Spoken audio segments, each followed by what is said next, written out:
Wow! Papa Eds. Papa Eds. Naka-jackpot ka. Grabe mga kalingap, EDSI Part 81, Behind the Scene. Dito sa ating vlog, malalaman natin kung papaano nagsimula sa kalingap si Papa Eds. At eto po mga kalingap, si Papa Eds naka-jackpot. Wow! Kung ano po yan, malalaman natin maya-maya lamang. Isa munang magandang araw at gabi sa inyong lahat, saan mang sulok ng mundo. Special shout out sa mga EDSI supporters, sa lahat ng sumusuporta sa Team Kalingap. Mega love, shoutout naman sa mga kamember ko po sa Kalingap Reactor Partner Karepa, mga OFW, mga silent viewers dyan na patuloy na sumusuporta sa ating vlog. Mega love, shoutout po sa inyong lahat. Hiling ko naman sa inyong lahat, lagi nating suportahan ang nag-iisang ama ng Kalingap, Kuya Val Santos Matubang, kasama po dyan si Kalingap Rob at ang kanilang may bahay, Ate Edna Vlogs and Madam Jackie Tapia. Napakarami na nga po ng kanilang natulungan, nabigyan ng pabahay, scholarship at financial assistance. Kaya naman, deserve po nila na patuloy nating tangkilikin, panoorin yung kanilang vlogs. Muli naman, akong inyong lingkod, humihingi ng suporta at naglalambing sa bago pa nga po sa aking munting channel. Please po subscribe, like and share my videos at para po lagi kayong updated, huwag kakalimutan, click the notification bell. Eto guys, mga kalingap, masasabi talaga nating EDSI is real. Malalaman nga po natin ngayon kung papaano nagsimula sa kalingap si Papa Eds. Pero bago po yan, narito ang kaganapan kung bakit naka-jackpot si Papa Eds. Panoorin natin. Credit to the owner of this video, Romeo Fit Vlogs. Papa Eds, tapos na Papa Eds. Yes bro, tapos na. Ayun, abangan na naman ng mga EDSI fans. Papa Eds.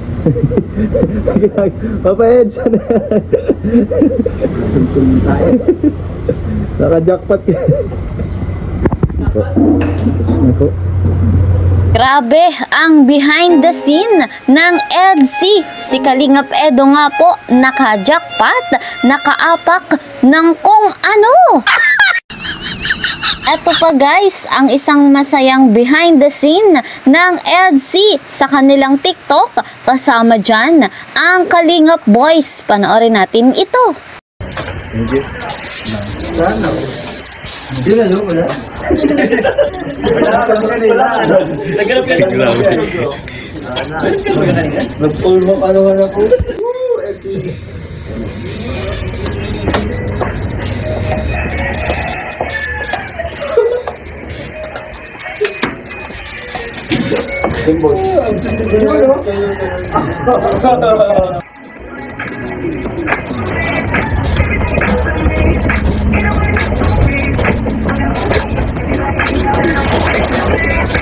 O diba, ang love team na EDSI hindi pa huhuli pagdating sa sayawan. Talagang makikita natin yung kanilang husay at galing. Kaka-proud ang tambalang EDSI. Masasabi talaga nating EDSI is real. Kitang-kita nga po natin sa dalawang ito ang napakagandang chemistry. So, walang kaduda-duda sa dalawang ito, kay Kalingap Edu at kay Viancy. Nanatiling matatag at matibay. Narito naman mga kalingap, yung interview kay Papa Eds kung saan ibinahagi niya kung papaano siya nagsimula sa kalingap. Ito po, panoorin natin. Credit to the owner of this video, Coach Freddy Roy. Kasama natin ulit ngayon si Papa Eds. Ayan, katatapos lang ng EDSI.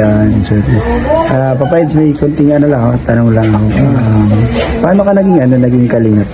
Paano maging kalingap? Mahabang story yan. Una kasi,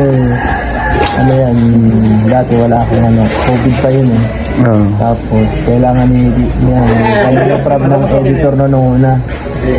Si Tita Edna, tita ko. Saka malapit naman siya sa wala ako nung trabaho. Sabi ko yan, ay ang ginawa ni tita ay tinanong si mama kung pwede ako sumaano. Kung wala kung pwede ako. So ayun, yung sinubukan ko na lang din. At yun nga, yung una, editor ko una. Tapos hanggang sa napalta, naging na lang kaalalay. Kasi meron ko ni Kalinga Prab. Yun story. Ayun pala yung story. Ngayon, isa ka ng charity vlogger din. So ano yung pakiramdam mo pag itong nakakatulong ka sa kapwa mo? Ano yung pakiramdam? Siyempre masaya kasi yung mga tao natin tinutulungan, yung iba nagbabago ang buhay, malaking opportunity para sa kanila yung ganito matulungan ng kalingap yun. Bibihira yung ganitong klase programa na walang kapalit halos, konting oras lang, tapos grabe yung benefits. Dahil napakaparte talaga. At siyempre, nakakatuwa talaga. Nababago kayo yung buhay na. Yun lang, Kalingap Edot. So ayan mga kalingap, nababatid nga po natin na si Kalingap Edu. Napakarami ng pagbabago sa kanyang buhay simula nang siya ay maging vlogger at napunta sa Team Kalingap. Nababati din natin na napakarami ring tinutulungan ni Papa Eds, kanyang nabibigyan ng suporta at financial assistance. Mahanga-hanga talaga ang isang Kalingap Edu. Bukal sa kanyang puso ang kanyang pagtulong sa mga nangangailangan. Yung ganitong klaseng tao kagaya ni Papa Eds, ni Kalingap Rob, ni Kuya Val Santos Matubang at ng iba pang Team Kalingap ay deserve na patuloy pang makatanggap ng maraming blessing. Kaya naman, sa hindi pa nga po nakakapanood sa part 81 sa vlog ni Kalingap Rob, punta na po kayo sa kanilang channel at inyong panoorin. Talagang masasabi ninyong forever love ang EDC. Real na real ang EDC at hindi nga po scripted. Bawat love team, may kanya-kanyang katangian, may kanya-kanyang future. Pero dito sa EDC, alam natin, nababatid natin na yung kanilang future ay ang habang buhay na. Umasa tayo mga kalingap at huwag bibitawan ang tambalang ito.